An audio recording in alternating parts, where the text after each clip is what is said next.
Greetings, friends. Philip Bateman, Bravo Charlie here, presenting Smarter Impact with Tim Washington, who is the founder of JetCharge, co-founder of ChargeFox, a lawyer initially in the grand scheme of things, and was in the apparel business for a while and saw the call for EVs and the need for it. But I think 2013, so the call wasn't that predominant. Not a lot of people knew about it. Sure. And what got you into this? Really, I was in the apparel business as part of a family business, and as that was kind of winding up, I basically said to myself, well, we've done pretty well. What am I going to do now? Am I going to go back to being a lawyer? Am I going to go into, another kind of fashion business, or what am I going to do? And really, at the end of the day, I kind of have this life philosophy where if you've got enough money, essentially, to sustain yourself for a year and can afford to lose it all or not have any income for a year, which is a very small group of people, then you should spend that year doing something that you truly are passionate about. And I guess that's what startups are. But there's a reason why a lot of startups tend to be people who've come out of from uni or, at the earlier stages of their lives. There are lots of mature startups as well, but a lot of them are kind of early on because you don't have as much responsibility. At the time, I've got kids, I've got family and stuff. And so I recognized I was in a really privileged position to do something I wanted to do. So the story is essentially that when I was deciding on what I wanted to do, I focused on what I found the most interesting.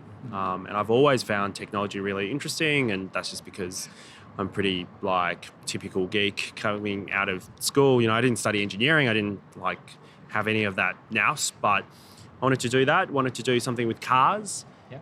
And I think when I combined those two things, it really pointed me in the electric car direction. And what sealed it for me was my wife, Ellen, who's also a founder in JetCharge. She's the E in JetCharge. I'm the T, and Jay, who we started with, he's the J. So that's how JetCharge came about. Yeah, I just thought it was because it happened really quickly.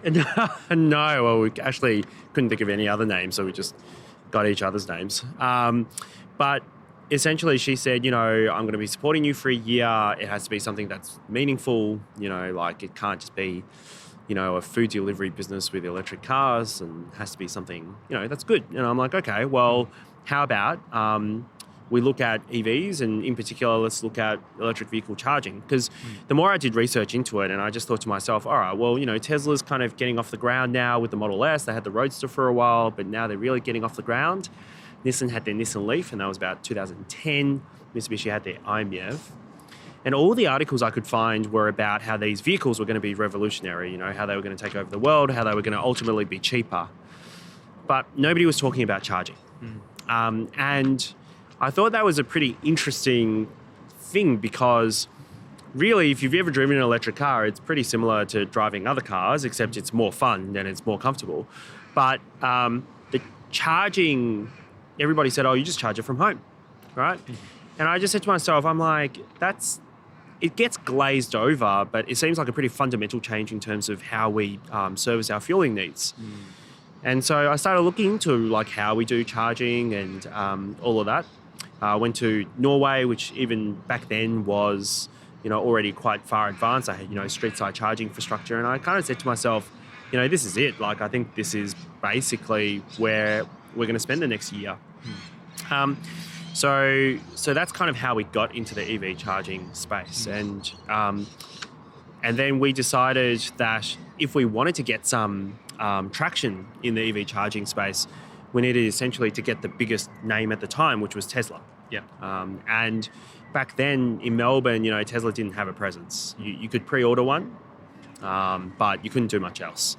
And so I pre-ordered one because that was the only way I knew how to get in contact with them. And so I pre-ordered a Model S, which I've still got today, and contacted California. I'm pretty persistent. And so back then, really, Tesla, if you were a Tesla customer, they went to a whole lot of length to kind of, service you and make sure you were happy. So I got put onto what they call their asset light back then, which was kind of essentially the sales team for Australia. The guy who was going to come out, I spoke with him about, charging and what he was going to do for home installations. And Tesla gave us a go, and they said, all right, well, if you want to do it, we can put you on our recommended installer program. So that was back in 2013, I think. And I actually, because I pre-ordered one, I actually had one of the first charging stations installed in my garage. And back then in Melbourne, the Melbourne sales team, they didn't have a showroom. They didn't have anywhere to do test drives, and they had nowhere to charge it. Most importantly, and so I gave them a key to my garage, and they just did test drives and charging out of my driveway for a couple of months before they moved on to a hotel in the city to do it. And then they found their sales room in Richmond, and that's kind of how it all started. Oh, beautiful. So that's kind of the origin story. Yeah. I was interested as well whether it's a universal fitment on these, because I know essentially I've been watching the rollout of EV charging stations, and as far as I'm aware with Teslas, you can drive them from here to Brisbane and back using the relevant charging links. Though, is it a land grab for petrol stations, or is there a universal charging point? So there's two separate questions, but I'll answer the first one, which is that Australia's got its act together and kind of unified on plug standards, and so we're pretty much there. Yeah. Even Tesla, they introduced using their own kind of plug, and they've changed now to what we call CCS2, right? Which is basically the combined charging system, and it's used on it's used on all non-Japanese vehicles. Yeah. And then there's a Japanese standard called CHAdeMO, which is used on Mitsubishi and Nissan. So that's kind of like the plug standard. So people don't have to worry about plug standards. It's all pretty much universal these days. The land grab question is a really, really interesting question, actually, and it's quite philosophical. There are two camps. The first is for public charging, people think that they need to be at petrol stations because that's where petrol is, right? And there are other companies who go down that road and say, we're only going to partner with petrol stations, we're going to put them on forecourts because that's what people are used to. I believe Castrol is just rolling out the new Ampol brand with EV charging on site. But my father actually asked me last night, he's like, well, there's only car space to get a Mars bar and fill your car up. So how are you going to start having all these EVs parked at petrol stations? That is the perfect question, right? And I think where the challenge is for a lot of companies moving into this space is that for those who haven't been working in this space for a really long time like I have, it does take a few years for your mind to shift, right? So this ChargeFox site, for example, ChargeFox is a company that co-founders run by its own management team, and we're rolling out the first ultra-rapid charging network across Australia, right? And we kind of got most of it done now. This particular site in Melbourne that we're standing on is not a petrol station. It's a shopping centre. Yeah. We're at the back of Chemist Warehouse on the corner of the Westfield parking lot with thousands of cars in front of me, to be quite honest. Yeah. And that's the key, right? Which is that with EVs, because you're not standing by your vehicle as you're charging up like you are with petrol, the emphasis is not on how many cars you can get through in the space of an hour, right? So petrol stations, when they're planning, they're basically saying, okay, well, what's a really good place to put it? How many cars can we get through? What's our revenue? What's our turnover? Blah, blah, blah, blah, blah. And what you'll notice with them on some of the bigger service stops is that they have both their own forecourts, and then they also have another area, which is basically where everyone goes to the restaurants, right? And that's in recognition that if you want to get something to eat, you park over there. You don't park in the forecourt, right? And so for us, really, it's not so much about how many vehicles you can turn over like a petrol station. It's actually more about how many cars you can get through at once. And so because you're not sitting there, it's actually about how big your car park is. Yeah. And even if you look at some of the biggest petrol stations, right, they're actually not that big. No. They're actually quite limited in terms of how many customers they can serve at any one time. Whereas this Westfield has thousands of car parks. In a world where we hit 50, 60, 70% penetration, if you base your charging stations purely on forecourts, it's actually quite hard to scale. Yeah. Whereas if you base yourself in car parks, it's easier to scale. And so not that there is not a place for charging stations on petrol station forecourts, there definitely is, especially from a location and comfort perspective. But if you're thinking long-term about what the future of EV charging is going to be, especially as we move towards autonomous vehicles, they're going to need a lot of space. And so we've gone down that philosophy. Now, we do also have some charging stations in conjunction with petrol stations. But for example, in Barnawatha, which is on the Albury-Wodonga border, there's a petrol station actually opposite where we are. But we dug out a new kind of car park, built essentially a new car park. And that's in recognition that they're two different things. Yeah, you don't have a giant bomb basically dug into the ground that you have to remediate when you close your petrol station down. Yeah, and the other thing is, like, working on petrol stations is actually quite complicated and technical because it's a hazardous area, right? You've literally got a petrol tank underneath, and I know I've done work as well with wet stock managers where they basically just map out the fuel transit that's constantly happening, measuring down to the millimeter or the milliliter, everything that goes out through the tanks and through the through the petrol pumps. It's amazing logistics. Like, everything's just in time in this country. So it's amazing how that all has to happen. Whereas here we've just got basically very large converter stations in the cages behind. Does that be the case? Yeah, sure. So the rectifiers that go from AC to DC electricity are just in the cabinet behind us. But one thing you point out is really important and interesting, which is that when someone fills up with petrol, they think it's easy, right?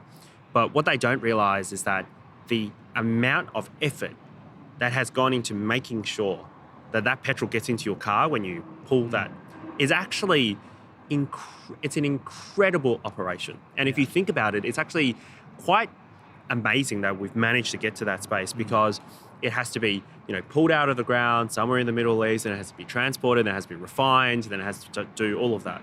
And so when people talk to me about EV charging infrastructure and say, what are we going to have to do to the grid to allow all this?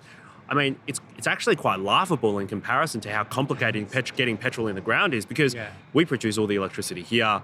Everything is done in this country. I mean, if you think about a world where, for example, we need to have offshore oil reserves to enable our fuel security. I was going to say about sovereign risk and how Australia, I think it was about 10 years ago, Australia basically gave up on having a national supply stock. So if we do have a border embargo, for instance, like COVID gets... Imagine COVID gets to the point where people can't bring us fuel. We don't have the supplies, as far as I'm aware. I think we've got about 2 weeks. But, I mean, not everything's going to change overnight. But what's been really encouraging for me doing the work that I do is that more and more people are realising that the balance needs to start shifting, and that the electrification of transport is more than just about the environment. And it's more than just about economics even. It is about resilience as a country. And, a lot of the things that we talk about post-COVID is about how resilient is Australia's, manufacturing, food supply sectors, fuel supply sectors. And the electrification of transport is a vital part of that. And so that's been really encouraging to see. I guess in, for instance, bushfire situations when you can't get petrol out to your vehicle fleet, so all the fleet stops and everybody's trapped. If you have solar panels, you can charge your fleet. You can move around. Yeah, absolutely. And we have a high penetration of solar here in Australia. People actually have the ability to provide their own transport fuel, which is quite a radical kind of system. I mean, there are a couple of things. Like the first thing is, people always say to me that those in rural areas will be the last to take up electric cars. And what I say to them is that's actually not the case. One, because they've had to be incredibly technology sufficient, adept, dealing with the farming practices they do today. But two is that they're not driving 1,000 Ks a day. They're the first ones to have big solar systems, big battery systems. They can't wait till they can have their second or third car being electric, because they're completely self-sufficient.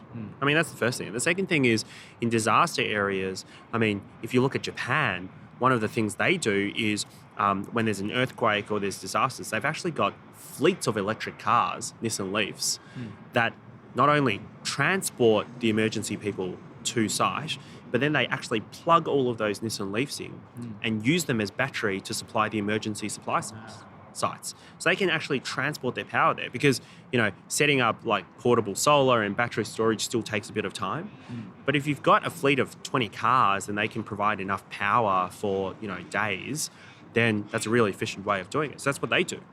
And so, it's not fantasy, it's stuff that's already happening, and we just need to get there a little bit quicker. Yeah. That really brings me to the idea of the second electricity grid, because from my perspective, remote towns are going to be the first ones to put their own peer-to-peer power sharing grids in, put battery storage in, put large solar, because they don't actually need to deal with anybody. They don't need to deal with 2 million people down the road. They just got 2,000 people. They're happy. They're doing their thing. Yeah. And the idea of the second electricity grid, could you talk to that, please? Yeah, so the only word I've been able to think about this so far is the shadow grid, but it sounds really ominous. And so my wife said to me, don't use that. I mean, if you think about how our electricity is transported around, it is a lot of poles and wires. Like that's literally how we've had to do it. But electric cars, because they're giant batteries, they can also transport electricity around. And the best way to think about this, about the impact that that's going to have, is just to think about normal batteries. And so if you've ever used a device that has a battery in it, this mobile phone, for example, laptops, etc., they're all based on batteries. If we lived in a world where batteries did not exist and you had to have fixed electricity to all of your appliances, we simply would not be able to live in the society we live in today. So the impact that the electric car is going to have is going to be just as great, except that the electricity that it's providing is to more things that we traditionally thought needed to have a fixed electricity connection. So they include houses, they include buildings, they include offices, right? And so when I talk about the second electricity grid, it's essentially a way to supplement the poles and wires, but using vehicles. And what's really interesting about that is that vehicles in and of themselves, one of the biggest criticisms that they've had is that they are an inefficient asset because they are parked 90% of the time, right?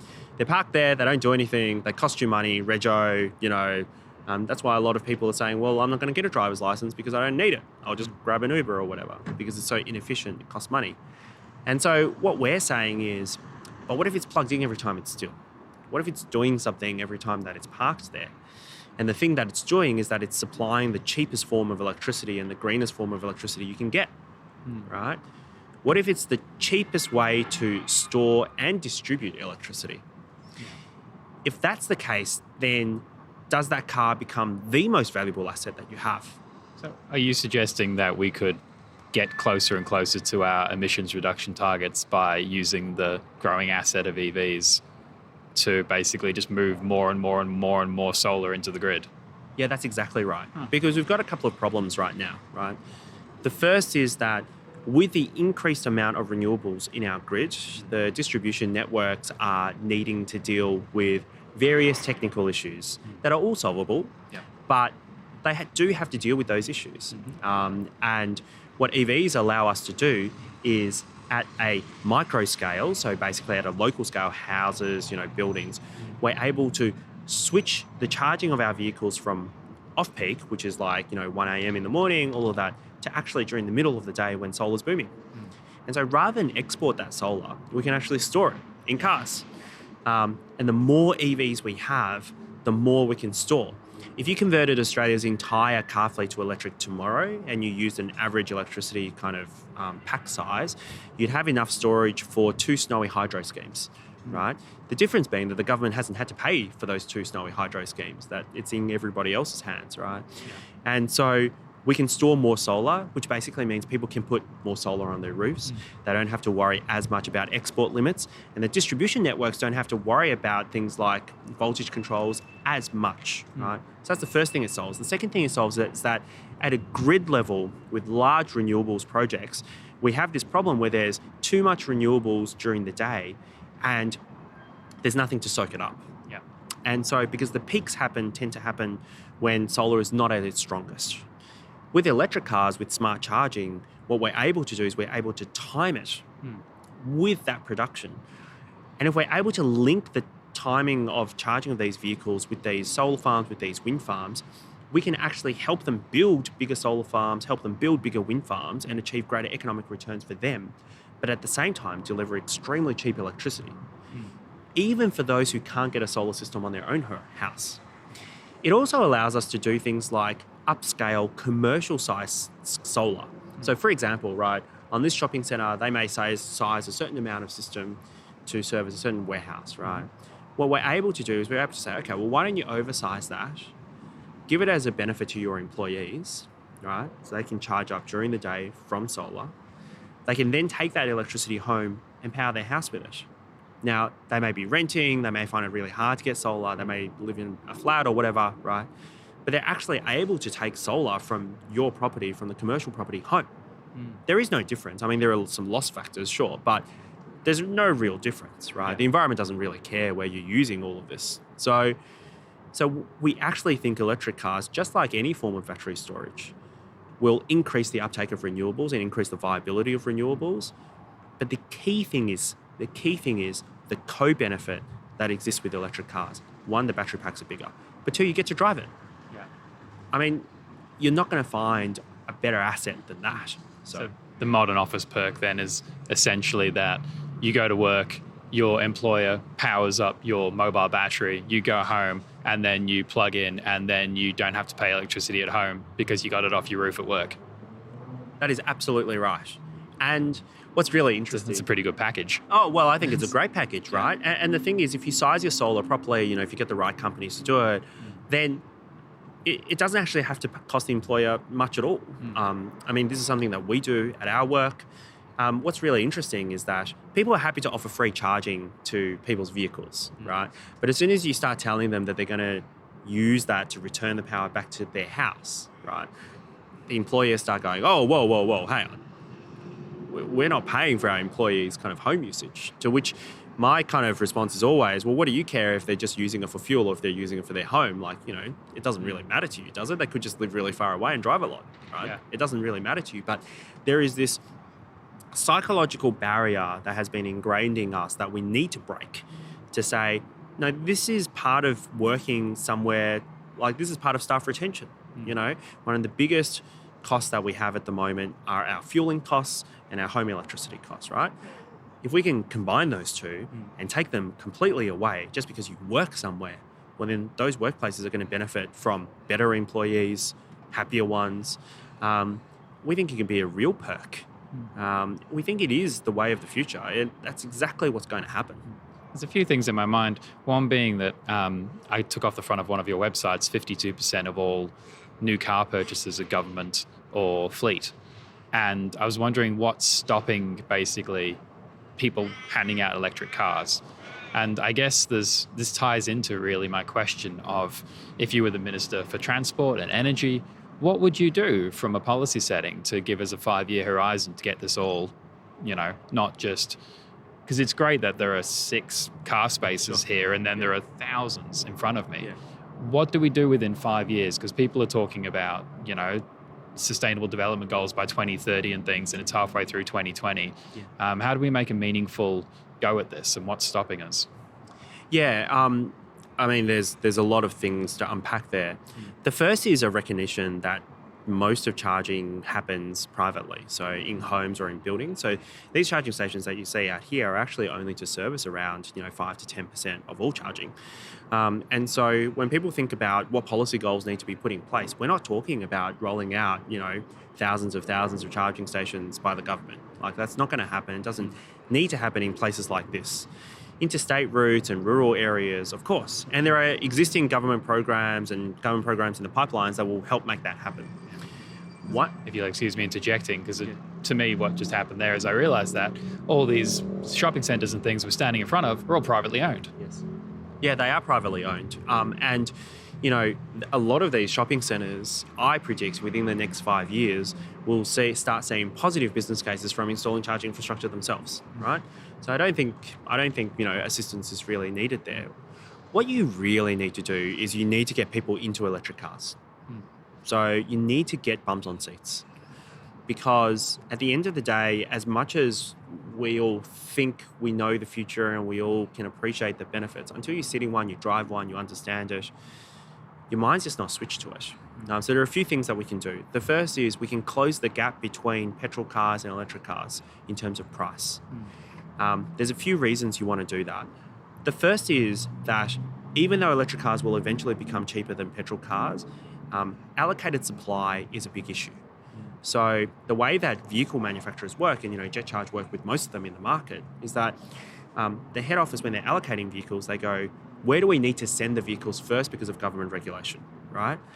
So the first one that they look at is that. And they go Europe because of really strict CO2 emission standards, China because of really strict CO2 emission standards, and California, right?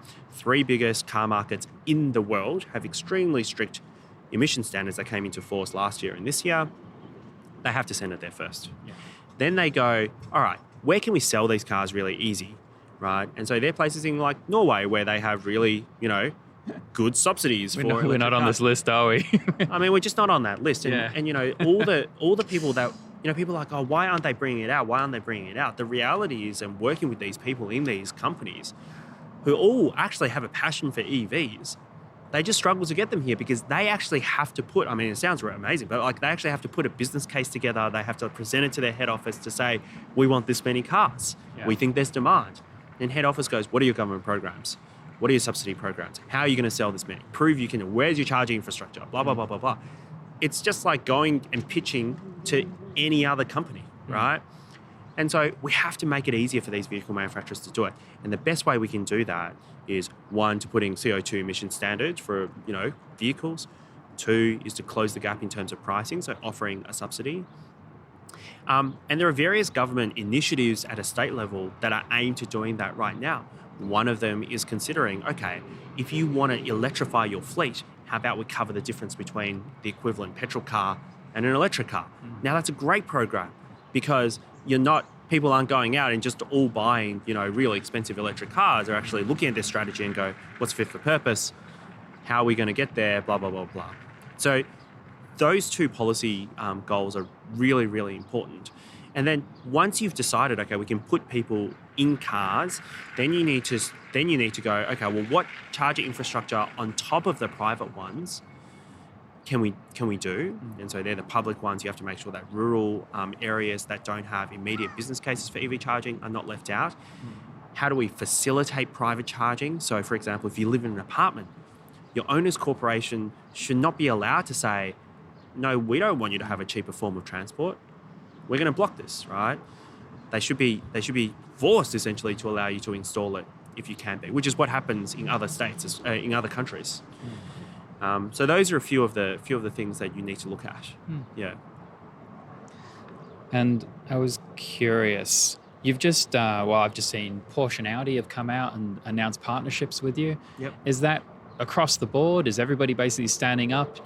Do you find from the manufacturers they're genuinely behind this? Is it an exciting PR thing based on the availability of car units we can get in this country? What do you, or is it simply the early stages and everybody's excited and wants to lean in? Yeah, I'm actually kind of happy you asked that question because I think there's a real perception out there that vehicle manufacturers are doing this just for window dressing. And I think part of that comes at looking at how far someone like Tesla does it because, they've obviously born and bred electric versus some of the more incumbent manufacturers about how slow they're going. The reality is that all of these companies that we deal with have a focus on electrification now. They may not have had it 6 years ago, but they do have now.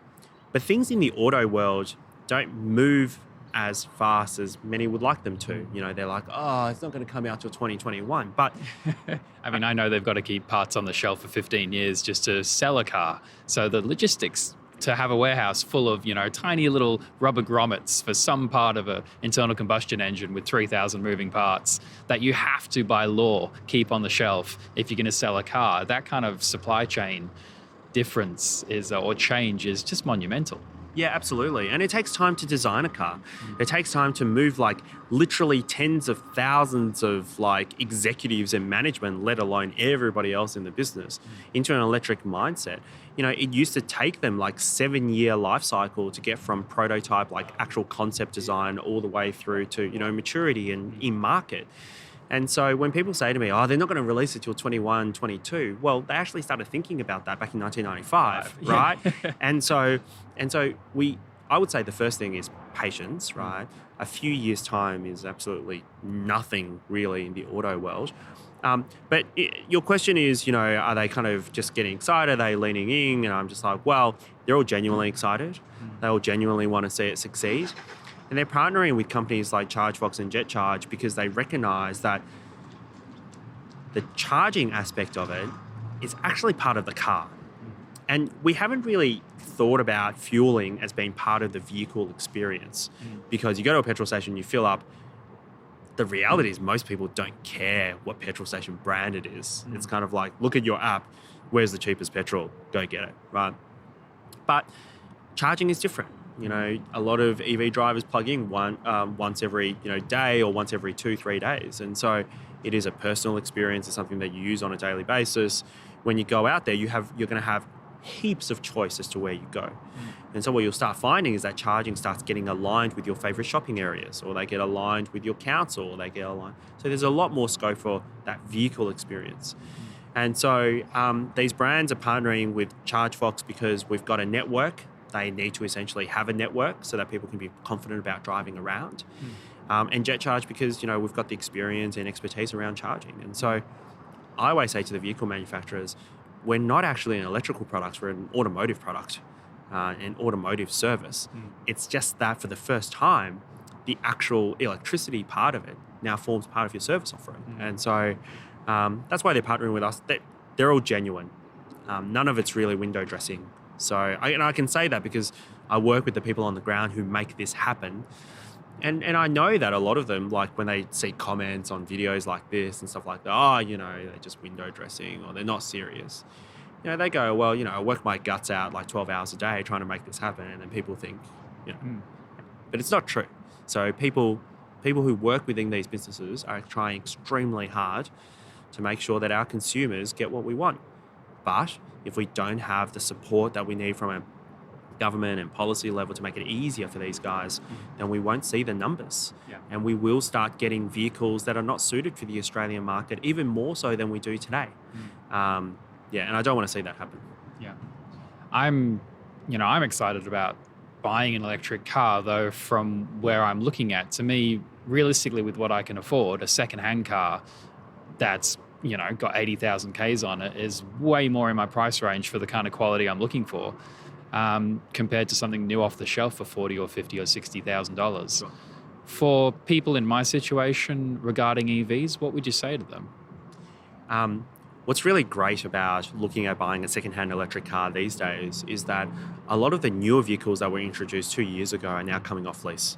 And this is the whole point that a lot of government fleets want to get to, is that they want to get electric cars that are a bit more expensive that your average Joe can't afford so that they can enter into the second-hand market.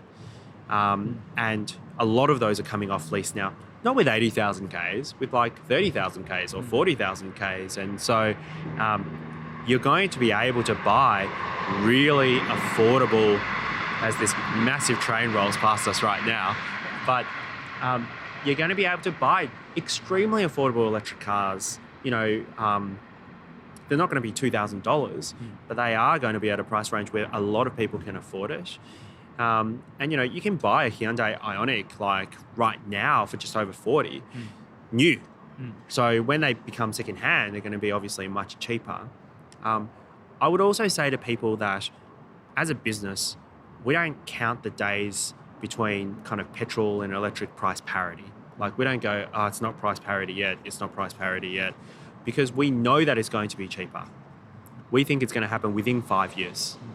5 years to wait for that period of time is not that long, but if you want to pick one up today, secondhand vehicles are pretty cheap already.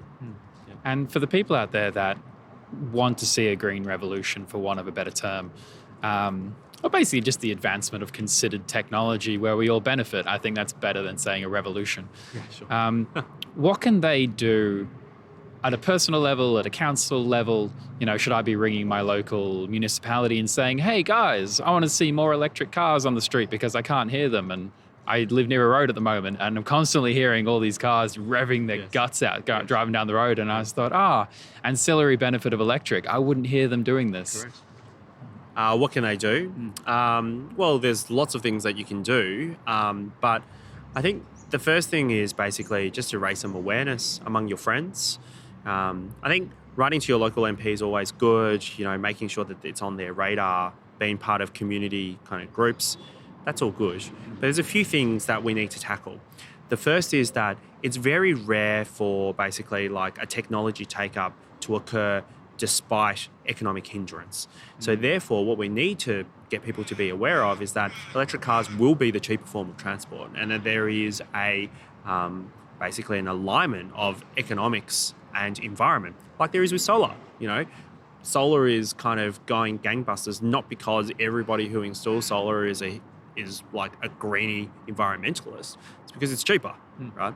Same thing will happen with electric cars, but we need to make sure that people are aware of that. But the most important thing is that because we as humans are fairly visual creatures, we don't think something is happening until we see it. And we need to make people aware that electric vehicles are already here. They're not the future. They already exist, and we could benefit from seeing more of them. So if you're interested in electric cars, then what I would say is watch more videos like this, go on the internet, educate yourself, go to some of these showrooms, test drive them, and then tell all your friends about it. Because the early adopters, and we're already moving past the early adopter phase for electric cars, but early adopters are evangelicals, and they are worth 10 people because they tell all their friends about it. And that's what you can do, is you can educate yourself and then you can talk to people about it. We found that I've been doing that for the past 7 years. That's pretty much my job. And the level of awareness and education and knowledge that is now in the market is incredibly encouraging to see. However, there is no guarantee that when you walk into a meeting room and you're trying to convince people to install charging infrastructure that they know the difference between an electric and a hybrid vehicle, for example, or people who basically think that it's either electric or hydrogen. There are all these things that are myths out there that we all need to bust, and so that's what they can do. Yeah. Okay. If there's one thing you wanted people to know out there about JetCharge and ChargeFox, what would you tell them? I'd say that we need more companies like us. What I've been really trying to promote as part of my role at the EV Council is to ensure that Australia has an environment in which businesses like ours can be confident to start and be confident to grow. And that's around policy, but more so, there's a lot of things that go into creating an ecosystem of confidence when it comes to this kind of stuff. I mean, we are facing a once in several generations switching fuel. That has actually a bigger effect, I think, on infrastructure and electrical infrastructure and fuel infrastructure rather than vehicles, right? I think it has a bigger shift in terms of how we think about our consumption. And yet there are not that many companies and there are not that many entrepreneurs coming out of uni that want to do this. If you look at the top 20 most funded startups last year, only one of them was in the green energy space and none of them were in the EV space.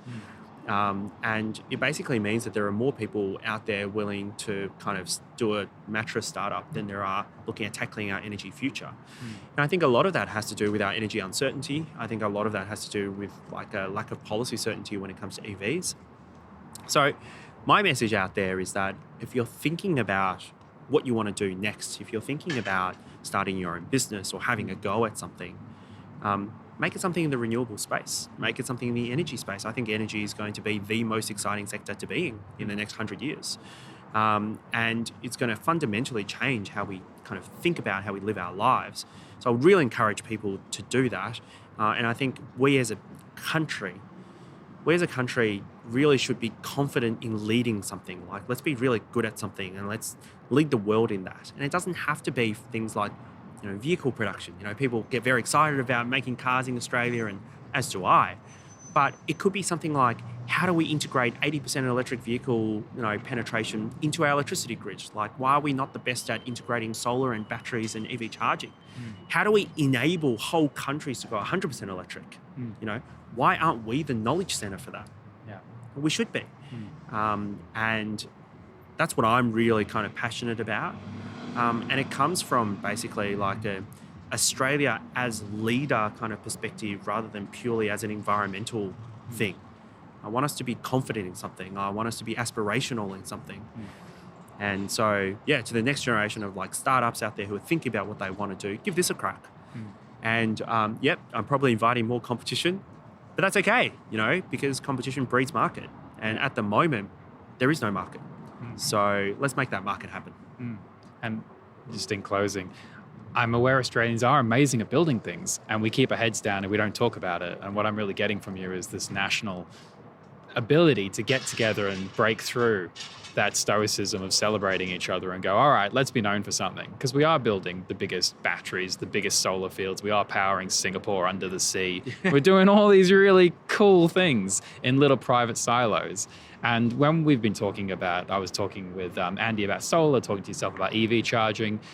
As an insightful research entrepreneur, for want of a better term, what do you see in the margins? What new services are going to pop up around this future we're talking about when we do have, mobile battery, the second energy grid?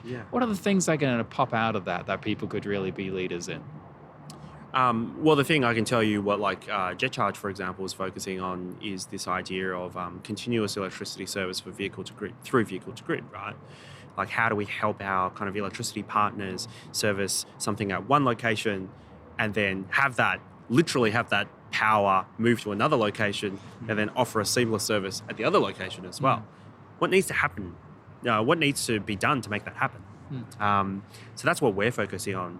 And my view is basically anything to do with the interaction of different things on the electricity grid is going to be a key part of how we have a more renewable and cheaper grid, right?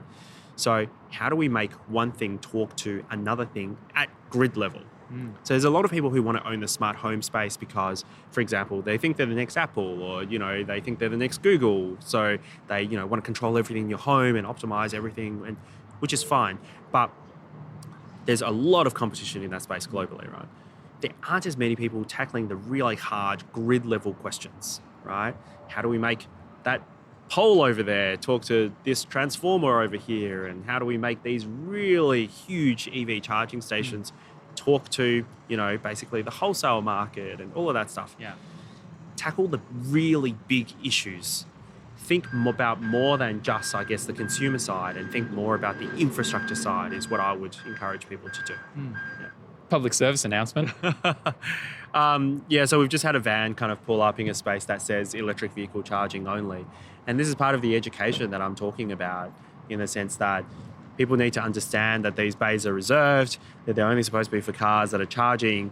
And if, we weren't filming here today, I would say to me, because I'm not charging at the moment, I would say, basically, I shouldn't be parking there. And it's part of a broader public education campaign. We had to go through the same thing with, pram parking, for example. And we had to go through the same thing for disabled parking. And, people now, when you see someone parking a disabled bay and they're clearly not disabled and they don't have the sticker, there are various words that come into your head to describe that person. People are full of rage. People are full of rage, as they should be. Now, EV charging is not the same as disabled parking by any stretch of the imagination, but it's all about education. So, And for the record, I don't advocate you having to be full of rage when you see something you're upset about. Breathe through it, come together as a community, and we can have discussions that empower us all. My electricity retailer changed the meter on the front of my house, and they did it everywhere. And a few people made remarks about it, but it just generally happened. What's it going to take for every house to get basically a power coupling inverter so you can plug an electric car in and you can make this reality of charging homes from vehicles a thing?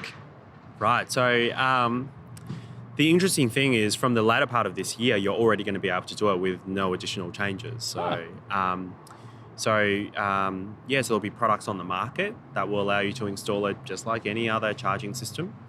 And then we have to fill out some paperwork for the distribution network, but you'll just plug your car in and it will just work out of the box. And you will all of a sudden power your house with your car. Nothing else needs to change. You don't have to change your meters. You don't have to change any on-street infrastructure. It's almost the same as installing stationary storage, except the stationary storage is your car, so it's movable storage, right? And you have a special charging station on the wall. So I guess my question is, what would it take to roll that unit out to every home? Is it a purchased item that electric vehicle owners are going to have? Yeah, it is. Right now, it's a purchased item. I think to make that happen, the first thing that needs to happen is everything needs to come down in price, right? Cars need to come down in price, the chargers need to come down in price, and that will happen. The second thing is that vehicle manufacturers need to make it standard. And so right now it's Nissan who do it. Mitsubishi will probably be next. They already have the capability, but I think they're just working on some internal stuff to make it happen. But the other manufacturers, I think by about 2025 is the consensus, is that it will become standard. And that's actually really important because it basically means that when you walk into a showroom and you know nothing about electricity, right? You're just like, I just want to buy a car. 2025 is going to be the time at which electric cars will be cheaper than petrol cars. So you will buy that Volkswagen ID3, for example, instead of the Volkswagen Golf because it's cheaper to service, cheaper to buy, cheaper to fuel. You'll take that vehicle home, and even if you don't use it, that vehicle will be capable of returning electricity back into your home. And so then you might read up a little bit more about it, or your friends have say, hey, by the way, did you buy this vehicle to home charger that they offered? And you're like, no, what's that? I'm like, oh, well, you can just get it from your dealership and they'll just put it in for you and you can power your house with whatever. I'll be like, oh, okay, that's cool. And they'll go do that. They'll buy from a range of vendors or from their dealership and they'll put it on their wall. They'll tie it in with their solar if they have it or not. And then they will basically set it to basically power their house whenever. So then what they can do is they go, oh, wow, okay, so I don't actually need to consume any electricity from the grid. If I don't have solar, I might charge it from off-peak power, which is a lot cheaper. If I do have solar on my roof, then I can charge my car during the day. And so what needs to happen? It needs to become standardized. The cars need to be cheaper and the charging stations need to be cheaper. But if you look at the success of the Tesla Powerwall, for example, which almost has no economic return, or stationary storage in general, it shows that people are willing to give things a try even if they can't get it to stack up on a spreadsheet. And that'll happen with vehicle to home, but when it does become cheaper, it'll go en masse. Yeah. And so the answer to being upset at skyrocketing power prices is to all get together and do something about it. Yeah, that's absolutely right. And, people are upset about skyrocketing kind of electricity prices, even though that's a bit of a furphy, to be honest with you. We don't have time to go through why that's a furphy, but it is. But the second... I trust you. Yeah. But the second thing is that we were also very upset about petrol prices, right? The difference with electricity is that you can do something about it. You can't do anything about petrol. Like, it's not like you can't go into the Middle East and tell them to lower their wholesale price for a barrel of oil, right? Yeah. But you can do something about your electricity consumption. And there are lots of different things that you can do. There's no off-peak petrol, but you can get off-peak electricity. And so that's what's so powerful, is that what we're doing is we're moving what is essentially a centralized, concentrated source of power in relation to like current fueling needs, petrol and diesel, and we're disaggregating that and we're putting it into the hands of consumers and say, you decide how you want to fuel, you decide what you pay for that up to a certain extent. And it's so empowering for people to go, I can create my own electricity, I can create my own fuel, everything I can do myself or at my local neighborhood level or precinct level or at grid level, however far I want to go up. And that's why I think it's going to be a fundamental shift in terms of how we think about fueling and how we think about electricity usage in general, not just cars. Right. Thank you for being at the forefront of it. Thank you. Cheers.